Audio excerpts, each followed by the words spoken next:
할 수 있도록 우리 마음에 찔러주시고 울림과 은혜를 허락해 주세요. 감사합니다. 사랑합니다. 예수님 이름으로 기도합니다. 아멘. 여러분 안녕하세요. 성입니다. 여러분 오늘은요 우리가 예수님의 성품에 대해서 좀 같이 알아봄으로 하루를 마무리하기를 원합니다. 먼저 주신 말씀을 같이 한번 읽어볼게요. 누가복음 7장 13절 말씀입니다. 주께서 가부를 보시고 불쌍히 여기사 울지 말라 하시고, 요한복음 11장 35절 말씀입니다. 예수께서 눈물을 흘리시더라. 여러분 예수님이 슬퍼하실 일이 여기 이 땅에 오셔서 슬퍼하시고 울만한 일이 있었을까요? 있었겠죠, 당연히. 왜냐하면 예수님은 사랑이시니까. 우리가 어저께 경외함에 대해서 이야기를 했잖아요. 경외함은 다시 좀 정리를 하자면은, 경외함은 사랑함으로 의식하는 거예요. 그 사람이 있던 없던 늘 없어도 있어도 내 마음 속에서 늘 나와 함께 하는 것이죠. 없어도 내가 무슨 일을 행하고 말을 함에 있어서 그 사람을 의식함으로 이거는 내가 사랑하는 사람이 싫어하기 때문에 안 해. 이런 것은 안 돼. 이건 내가 사랑하는 사람이 좋아하니까.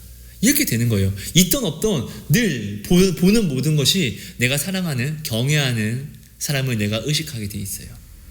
왜요? 그 사람은 기쁜 것만을 내가 원하고 그 사람의 아픔은 나는 용납할 수 없거든요. 내 자녀나 내가 사랑하는 사람이 만약에 막 엄청 막 슬픈 일이 있어서 막 눈물을 막 흘리면은 나도 눈물이 나요. 그리고 괜히 미안해요. 왜요? 왜? 눈물을 흘리니까. 그 사람의 아픔을 내가 어떻게 할 수 없으니까. 그냥 이 자체가 그냥 미안하고 슬픈 거예요. 나도 아픈 거 싫어하면서 내가 사랑하는 사람이 만약에 아프면은 차라리 내가 나아가서 대신 아파주고 싶은 만큼. 근데 이건 진심으로. 이런 게 사랑함으로 경외함이라는 거예요. 그래서 우리가 하나님을 경외하면은 하나님께 이렇게 나아갈 것이고, 세상에 어떤 어려움과 어떠한 되게 가슴 떨리는 두려움이 온다 할지라도 하나님이 마음 아픈 거, 하나님 이거 싫어해. 하나님이 아픈 것은 내가 볼 수 없어. 내가 하나님을 이렇게 경외하면은 세상 일을 내버리고 차라리 여기서 내가 아픔을 사서, 이게 의를 위하여 핍박과 박해를 사는 겁니다. 아픔을 사서 하나님께 나아가겠죠. 근데 내가 만약에 세상을 경외하고 세상을 더 사랑하면은, 그죠? 어쩔 수 없어라는 말이 나와요. 왜? 내가 아프니까. 저 사람이 아프니까. 하나님은 좀 아프면 어때? 이렇게 되는 거예요. 그러니까 내가 지금 어쩔 수 없어를 어떻게 쓰냐에 따라서 내가 경외하는, 내가 누구를 섬기고 경외하는지가 그대로 나타나고 증거가 된다는 것이죠. 우리들의 말은 정말 굉장히 조심해야 돼요. 왜냐하면 말하는 모든 것들은 양쪽에서, 세상과 하나님 앞에서 반드시 증거가 돼요. 우리가 모르지 않죠? 예수님은 사랑이세요. 예수님은 굉장히 사랑이시기 때문에, 사랑 자체이시기 때문에 늘 마음이 많이 아프고 눈물도 많이 흘리시고, 오늘도 주님은 분노하신다는 것은 또 아파하신다는 것이고, 아파하신다는 것은 또 우리를 그만큼 사랑하신다는 것이겠죠. 예수님이 나인성에 가세요. 나인성에 가셨는데 거기에는 가부가 있었어요. 가부에 하나밖에 없는 아들이 죽은 거예요. 근데 그 가부의 아들이 죽어서 이제 관에 이렇게 메어서 이렇게 나아가는데, 가부가 너무 괴로워서 가슴만 치고 너무 정말로 슬플 때 막 제대로 말도 안 나오고 그렇게 막 너무 슬퍼하는 거예요. 근데 예수님이 그 아들을 살려주러 오셨으면은 그냥 살려주면 되는데, 그 가부가 아픈 게 너무 마음이 아픈 거예요. 너무 괴로워서 가부에게 가서 이렇게 그냥 살려주면 되는데 울지 마라 이렇게 이야기를 하시는 거예요. 가부의 아픔이 자기의 아픔이니까. 예수님이 우리를 경외함으로 사랑하셨거든요. 그러니까 십자가에서 자신도 얼마나 두려웠으면 육신을 입었으니까, 아버지시여 이 잔을 내게서 피하게 해주시면 안 됩니까? 라고 하는데, 생각해도 이 잔을 피하면은 우리가 죽는 거예요. 당신이 죽는 거예요. 그러니까 차라리 내가 죽는 게 낫겠다. 이렇게 되시더니 이렇게 우리를 경외함으로 사랑하신 거거든요. 자, 그리고 두 번째는 예수님이 나사로에게 찾아가요. 나사로를 살리러 가는 거죠. 죽은 나사로에게. 근데 그때 마리아와 유대인들이 너무나 괴롭게 울고 있는 거예요. 그러니까 예수님이 33절 보면은 심령이 비통하여 하시고 괴로워하신 거예요. 그러더니 이제 35절에 보니까 그들의 아픔을 보시고 예수님이 우시는 거예요. 눈물을 흘리시는 거예요. 너무 아파하니까. 근데 유대인들은 이야기하는 거예요. 예수님이 눈물을 보고 나사로를 얼마나 사랑했으면 저렇게 우시냐 이건데, 아니요, 예수님은 나사로 때문에 운 게 아니라 사랑하는 자녀들이 우니까, 그래서 예수님이 눈물을 흘리신 거예요. 예수님은 우리의 아픔을 참지 못하셔서 이 땅에 오셨고, 이 땅에 그냥 오셨나요? 하늘 영광까지 버리고 이 땅에 오시면 예수님은 가시밭길밖에 없다는 것을 알고 계셨어요. 예수님은 하늘에서부터 이 땅에 오실 때 이미 가시밭, 그러니까 밟는 모든 것이 가시라는 것을 알고 있었어요. 피할 길이 없다는 걸 알고 있었어요. 근데 오셨어요. 왜요? 우리를 사랑하셔서. 예수님은 우리가 아픈 것을 절대로 참을 수가 없는 분이거든요. 그래서 예수님이 마리아의 눈물을 보고 유대인들의 눈물을 보고 그렇게 막 이렇게 눈물을 흘리시면서 우시는 거예요. 그리고 이제 나사로를 살려주셨죠. 자, 그리고 또 이제 예수님이 이제 예루살렘 십자가를 지시기 위해서 예루살렘 성에 이제 입성을 해요. 입성을 하고 예루살렘 성을 보는데 예수님이 말씀하시는 거예요. 이 바보들아, 이 멍청이들아, 내가 너희들을 얼마나 사랑해서 암탉이 그 알을 자기 품에 품은 같이 내가 너희를 얼마나 모아드렸느냐 라고 이 이야기를 하시는 가운데 예수님이 갑자기 눈물을 흘리시는 거예요. 왜냐하면 그들의 끝이 보였거든요. 이 성전이 헐어진다는 것을 예수님은 알고 계셨거든요. 그래서 예수님이 자녀들의 아픔을 보니까 그 전지전능하신 예수님이 눈물을 흘리시는 거예요. 하나님을 울게 만들 수 있는 사람이 바로 당신이에요. 얼마나 대단해요. 사단도 천사도 하나님을 울게 할 수 없어요. 근데 당신은 하나님을 울게 할 수 있어요. 사단도 그 어떤 무엇도 예수님을 때리고 침뱉고 모욕할 수 없어요. 근데 당신은 예수님을 때리고 침뱉고 모욕할 수 있어요. 왜요? 예수님은 당신이 예수님을 때리고 침뱉고 모욕한다 할지라도 당신을 사랑하는 그 사랑이 더 커서 분노할지라도 당신은 어떻게 할 수 없는 분이거든요. 그래서 예수님은 이 땅에 오셔서 사단이 아니라 바로 우리에게, 사단이 예수님을 침뱉는다 생각해 보세요. 미쳤죠? 사단도 안 돼요. 그거는 말도 안 되죠. 사단도 예수님의 권세 안에서 움직이는데. 그러니까 사단은 우리를 조장하는 거예요. 우리를 미혹하는 거예요. 그래서 예수님이 사랑하는 자녀가 예수님을 십자가에 못 박고 바로 우리가 예수님을 그렇게 막 미워하고 속옷도 뺏고 뺨을 때리고 조롱하고 그리고 못 박아 죽였다는 것이죠. 그런데도 그러니까 가시밭길이라는 게 사실 여러분 이거예요. 예수님은 이 땅에 오실 때 가시밭길이라는 것을, 이 가시밭길을 피할 수 없다는 것을 알고 오셨는데, 이게 뭐냐면은 여러분 가시가 나를 팍 찌르면 얼마나 아파요. 정말 죽을 것 같이 아프겠죠. 그죠? 예수님한테 가시는 바로 우리가 예수님을 향하여서 던지는 미움과 조롱과 핍박과 이런 것이었어요. 예수님은 그걸 아셨어요. 가장 두려워하셨었고 가장 아파하셨었고. 오직 있으면 예수님이 그 십자가를 지실 때 그 십자가의 아픔이 두려웠던 것보다는 사랑하는 자녀가 자신을 죽이는 이것을 얼마나 받아들이기가 얼마나 아팠으며 힘들었을까요? 그렇죠? 가늠한 여인이 있어요. 가늠한 여인은 반드시 죽어야 돼요. 그래서 이스라엘 백성이 예수님을 시험하기 위해서 그 가늠한 여인을 또 데리고 왔어요. 그죠? 근데 죄를 알고 나오는 모든 자들은 예수님을 다 용서해버리세요. 가늠한 여인이 이렇게 나왔는데 이스라엘 백성이 그 가늠한 여인을 이제 죽이려고 돌을 들고 왔어요. 이제 그러면서 예수님이 야 이거는 죽이지 마라 이렇게 이야기하면은 하나님의 말씀을 또 예수님이 바꿔버리는 것이 되니까 그걸로 이렇게 해서 뭐 신성 모독이다 해서 뭐 이렇게 돌을 던지겠죠. 여러분 예수님이 십자가에 못 박혀 죽는 것은 기적이에요. 왜냐면은 신성 모독은 돌에 맞아 죽어야 되거든요. 네 어쨌든 가늠한 여인의 죄를 보고 예수님이 뭐라고 말씀하시죠? 애야 나도 너를 정죄하지 않아. 여러분 가늠한 죄는 죽을 죄예요. 그렇다는 것은 이 시대에 사람들이 뭐 좀 많이 미혹을 당하고 있는 짐승표라고 한번 해볼게요. 짐승표를 굉장히 요즘에는 좀 되게 특별하게 가져가는데 짐승표는 특별한 게 아니에요. 이 짐승표에서도 우리를 구원하시는 예수님의 사랑이 특별한 거예요. 이 짐승표를 특별하게 가져가면은 예수님의 사랑은 특별하게 여기지 않아요, 여러분. 짐승표를 특별하게 가져가면은 죄를 특별하게 가져가게 되면은 사랑이 아닌 정죄를 할 수밖에 없는 거예요. 우리들은 그렇잖아요, 그죠? 아무튼 자 가늠한 여인은 반드시 죽을 수밖에 없는 죽음을 피할 수 없는 반드시 죽어야 하는 죄가 바로 간음이에요. 여러분 짐승표는 반드시 죽죠? 구원 못 받죠? 그럼 간음죄는 곧 짐승표와 같은 거예요. 반드시 죽어야 되는 이 죄를 누가요? 예수님이 용서하세요.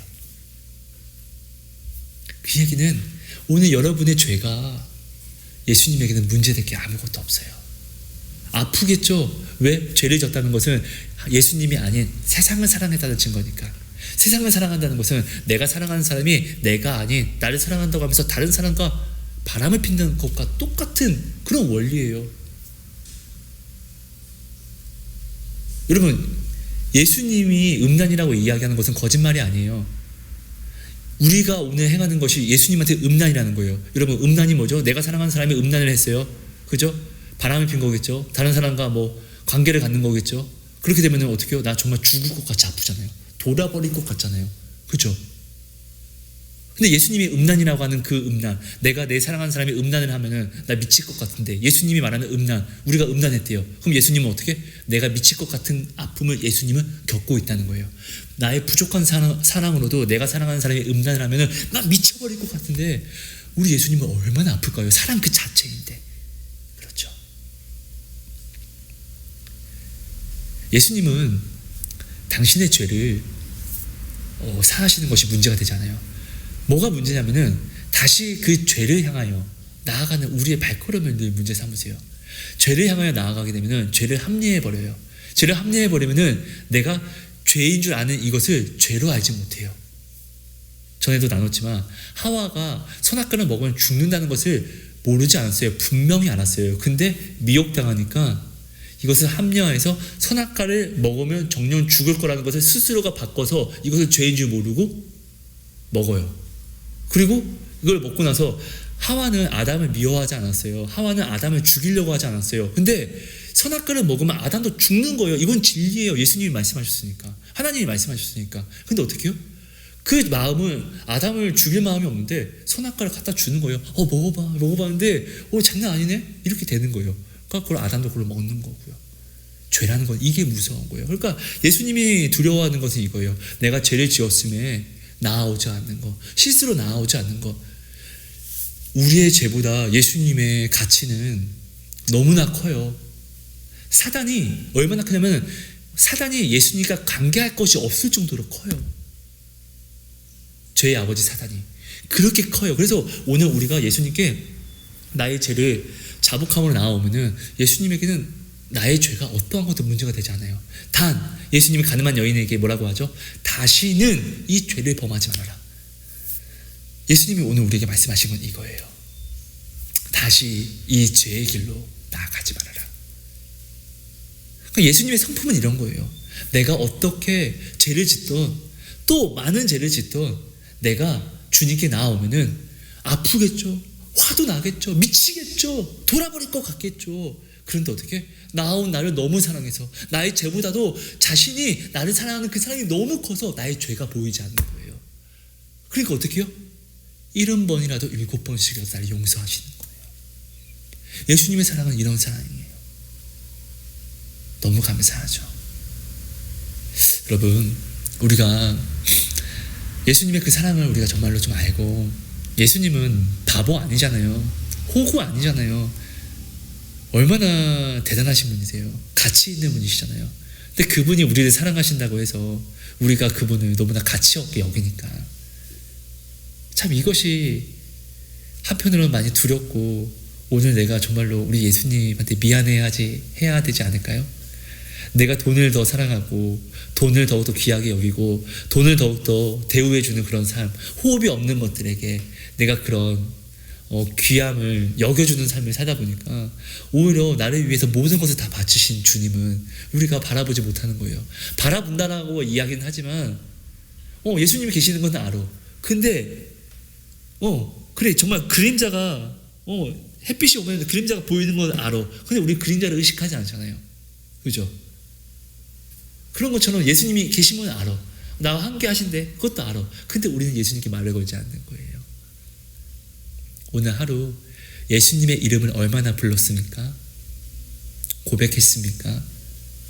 내가 사랑하는 사람보다 더 많이 불렀고 고백했습니까? 내가 사랑하는 일보다, 내가 사랑하는 다른 무엇보다, 직업보다, 건세보다 예수님을 더 많이 생각하고 오히려 내가 사랑하는 사람을 위해서 하나님께 질문을 하되 내가 사랑하는 사람을 아픔일지라도 내가 하나님의 말씀으로 내가 양육하며 그리고 내가 나의 것을 도려낸다 할지라도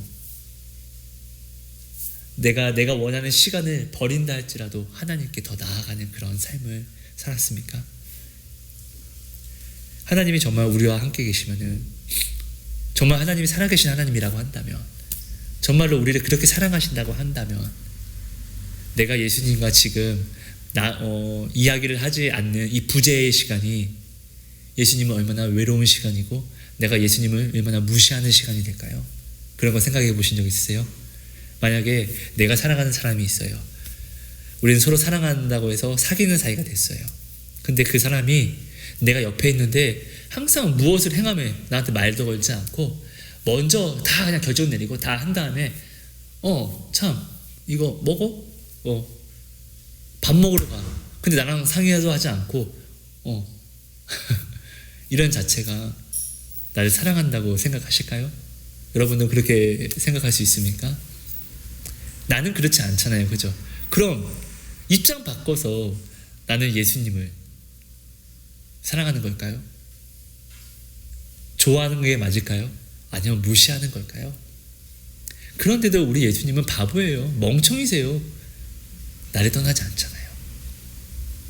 여러분 어느 정도의 믿음이라는 건 없어요.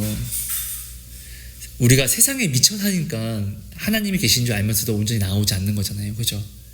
근데 하나님께 미쳐 살면은 세상의 아픔인 줄 알면서도 우리가 세상으로 나아가지 않아요. 결국은 사랑은 계산하는 게 아니라 조절하는 게 아니에요. 온전히 드려져야 하는 것이죠.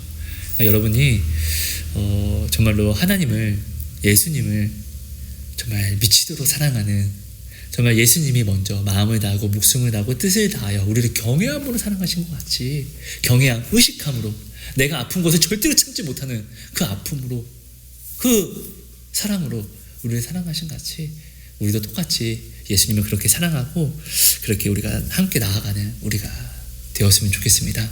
여러분, 내일은 주일이에요. 주일 정말로 준비하죠. 지금부터 내가 오늘 하루 예수님을 온전히 사랑한다고 하면서 실상은 사랑하지 못했던 모든 부분들을 우리가 좀 기억하고 회개함으로 나아가면서, 그리고 우리가 사랑하는 사람을 약속을 하게 되면은 며칠 전부터 막 옷을 이거 입어야지 준비하고, 하루 전날은 내일 드디어 만난다. 내일 뭐 하지? 되게 좋다. 내일 뭐 할까? 안고 싶다. 뽀뽀하고 싶다. 우리 이런 생각 하잖아요. 그런데 우리를 위해 부르신 주일, 우리를 만나주시겠다고 하시는 이 주일을 나는 오늘 예수님을 정말 사랑한다고 하면서 준비하는 지금 시간을 보내고 있습니까? 여러분, 이것을 한번 우리가 점검해보고 지금부터 우리가 주일을 준비하는 그런 시간을 가짐으로 마무리를 함께 했으면 좋겠습니다. 그리고 내일 교회 나아가서 정말 마음껏 찬양하고 정말 예수님의 마음이 아파할 것을 우리가 의식함으로 교회 안에서 상처받은 영혼들이 와서 상처를 막 이렇게 가시를 준다고 할지라도 우리가 그분들을 보면은 예수님도 아파하잖아요. 그러니까 오히려 우리가 가서 예수님 아파하기 전에 내가 더욱더 그분을 섬겨주고 사랑해주고, 그리고 목사님 말씀을 하나님의 말씀으로 우리가 들으려고 노력하면서 마음에 새기려고 노력하면서 그 은혜를 사모하자고요. 네. 여러분 감사합니다. 여러분 오늘 이 나눔은 먼저 음성으로 파일로서 먼저 제가 블로그나 거기에 좀 먼저 올려야 될 것 같아요. 제가 군산에 있다 보니까 또 오늘은 건축을 조금 전까지 한다고, 벌써 지금 9시예요 밤. 네, 조금 전까지 건축을 하다 보니까 좀 인터넷 상황이 좋지 않아서 아마 내일이나 올라갈 것 같아요. 그래서 먼저 음성 파일로 올릴 테니까 좀 부족한 모습들 여러분들이 좀 많이 이해해 주시고요. 또 많은 기도 부탁드리겠습니다. 여러분 감사합니다. 사랑하고 축복합니다. 하나님 고맙습니다. 우리에게 주신 이 모든 말씀을 온전히 우리 마음에 새겨주셔서 하나님이 우리를 사랑하신 같이 나도 하나님을 사랑할 수 있도록 은혜를 더하여 주세요. 주님, 내가 주님을 사랑하고 싶어도 우리는 하나님을 사랑할 수 없습니다. 그러니까 성령님, 우리의 사랑 없음을 도와주시고 우리의 믿음 없음을 도와주시고 우리의 소망 없음을 주님 도와주세요. 하나님 너무나 사랑합니다. 하나님 너무나 감사합니다. 고맙습니다. 사랑합니다. 예수님 이름으로 감사하며 기도합니다. 아멘. 여러분 감사합니다. 사랑하고 축복합니다. 여러분.